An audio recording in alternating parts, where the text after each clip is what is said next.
Assalamualaikum warahmatullahi wabarakatuh. Selamat berjumpa kembali anak-anak dengan pembelajaran fisika.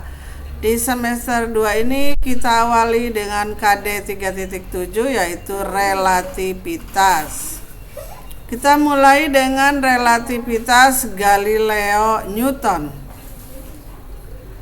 Pada saat kalian duduk di dalam mobil yang sedang bergerak, pernahkah kalian memperhatikan bangunan, pohon, tiang listrik, dan benda-benda lainnya di luar mobil tersebut seolah-olah bergerak?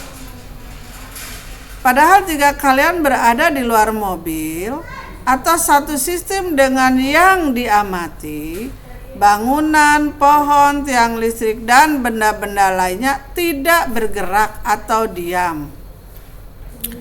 Dari ilustrasi yang Ibu berikan ini dapat diambil kesimpulan bahwa sebuah benda bergerak atau tidak itu bergantung pada kerangka acuan yang dipilih.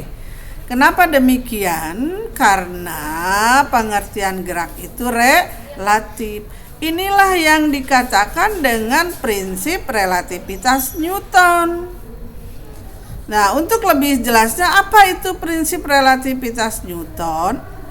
Yaitu hukum-hukum mekanika berlaku sama pada semua kerangka acuan inersial. Apa maksudnya? Maksudnya kalau kita menjatuhkan batu di dalam kerangka acuan yang diam maupun kerangka acuan yang bergerak akan sama jatuhnya ke bawah. Kembali ke ini, kerangka acuan inersial. Apa itu kerangka acuan inersial? Yaitu suatu kerangka acuan yang berada dalam keadaan diam atau bergerak terhadap acuan lainnya dengan kecepatan konstan pada suatu gerak lurus. Oke, kita terapkan prinsip relativitas Newton ini dengan meninjau dua sistem kerangka acuan S dan S aksen. Kerangka acuan S, kerangka acuan yang diam. Kerangka acuan S aksen, kerangka acuan yang bergerak. Kerangka acuan S aksen ini bergerak relatif terhadap S sepanjang garis lurus ke kanan dengan kecepatan V. Sehingga nanti jarak tempuhnya adalah V kali T. Jadi awalnya si S aksen itu sama-sama ada di O, bergerak dengan kecepatan V sejauh V kali T. Dari mana nih V kali T? Dari gerak lurus beraturan, yaitu gerak lurus dengan kecepatan konstan. Ya, jarak tempuhnya adalah V kali T. Kita lihat di dua kerangka acuan ini ada dua orang pengamat. Kita sebut pengamat di kerangka acuan yang diam itu A, pengamat di kerangka acuan yang bergerak B. Si A mengamati partikel P. Menurut si A, posisi partikel P ini berada sejauh X.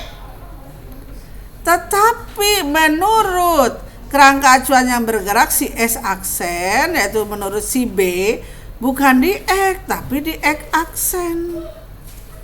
Ya, sehingga nanti kalau menurut si A, partikel P ini posisinya ada di mana? Nah, menurut si A dalam selang waktu yang sama, mau di T atau S, mau di T aksen yang waktunya di kerangka acuan yang bergerak, maka posisinya itu dalam selang waktu yang sama ini, maka posisinya itu adalah X sama dengan X aksen plus Pi kali T. Atau boleh saja kalian nyatakan X aksennya X min Pi kali T. Ini pindah ruas ke kiri. Ini adalah X sama dengan X aksen plus Pi kali T, dinamakan transformasi Galileo. Itu untuk posisi. Bagaimana transformasi Galileo untuk kecepatan? Kita turunkan saja, karena namanya kecepatan itu turunan pertama dari posisi. Jadi ini dx aksen per dt sama dengan dx per dt min v kali dt per dt. dt dibagi dt 1 kali pp. Nah, dx aksen per dt ibu beri nama ux aksen, dx per dt ibu beri nama ux. Ini ada gambarannya, ada keterangannya bahwa ux aksen itu kecepatan benda sejajar sumbu x aksen pada kerangka acuan s aksen. Ux itu kecepatan benda sejajar sumbu x pada kerangka acuan s. Pi kecepatan kerangka acuan S aksen terhadap kerangka acuan S. Oke, ibu kasih sampel nih. Sebuah kereta api bergerak dengan kecepatan konstan 60 km per jam. Di dalam kereta api Nizma berjalan dengan kecepatan 5 km per jam searah gerak kereta. Berapa kecepatan Nizma menurut orang di tepi rel? Jadi ini kerangka acuan S aksennya kereta api, kerangka acuan yang diamnya adalah orang yang diam di tepi rel. Berarti yang 60 ini adalah kecepatan S aksen terhadap S, jadi V 60 km per jam. Sedangkan Nizma ini adalah berada dalam kerangka acuan S aksen, berarti itu UX aksen 5 km per jam. Berarti yang ditanyakan adalah UX. Kalian punya persamaan UX aksen sama dengan UX min V. Jadi ini 5 sama dengan UX min 60.